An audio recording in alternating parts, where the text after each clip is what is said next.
સુરતમાં સરથાણ જકાત નાકા પાસે ફ્લોરલ વુમન્સ હોસ્પિટલના ડૉક્ટર પ્રતીક માવાણીએ સોનોગ્રાફી સેન્ટરમાં મહિલા દર્દીની ચકાસણી દરમિયાન 20 વર્ષીય રિસેપ્શનિસ્ટને હાથ પર કિસ કરી છેડતી કરતા હોબાળો મચ્યો હતો. રોષે ભરાયેલા લોકોએ આ તબીબને મેથી પાક ચખાડતા ખાનગી હોસ્પિટલમાં દાખલ થઈ ગયો હતો.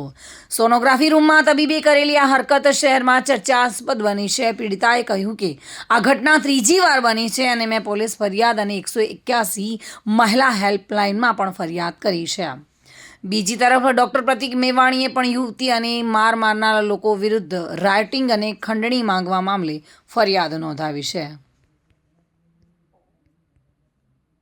મૂળ અમરેલી જિલ્લાની વતની અને હાલ કતાર ગામમાં રહેતી 20 વર્ષીય યુવતી કાપોદ્રામાં એક સોનોગ્રાફી સેન્ટરમાં રિસેપ્શનિસ્ટ છે અને પિતાનું વર્ષો પહેલાં અવસાન થઈ ગયું છે. આ યુવતી પર જ માતા ભાઈના ભરણપોષણની જવાબદારી છે. જોકે બુધવારે બપોરે રાબેતા મુજબ તે ડ્યુટી પર હતી અને તે વખતે એ સેન્ટરમાં એક યુવતી ડાયગ્નોસિસ માટે આવી હતી. અહીંયા પ્રેગ્નન્સીને લગતા ટેસ્ટ માટે જકાત નાકા પર ફ્લોરલ વુમન્સ હોસ્પિટલમાં ગાયનિક પ્રતીક માવાણી કન્સલ્ટન્ટ તરીકે આવતા રહેતા હતા.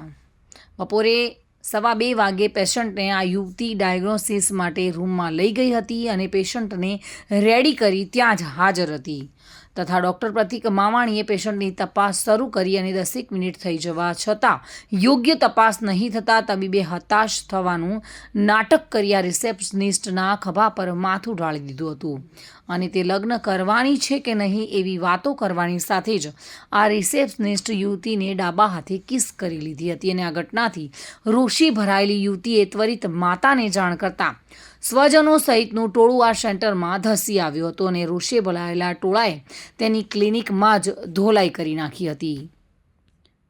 फ्लोरल वुमेंस हॉस्पिटल में डॉक्टर प्रतीक मवानी जो गायनिकोलॉजिस्ट हैं उनके खिलाफ एक छेड़ती का गुना रजिस्टर हुआ है.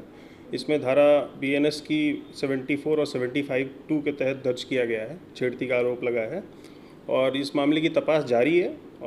हमने स्टेटमेंट रिकॉर्ड किया है और अभी हम बाकी CCTV फुटेज और बाकी शाहिद के बिहाफ पे हम स्टेटमेंट रिकॉर्ड करके आगे इन्वेस्टिगेशन कर रहे हैं.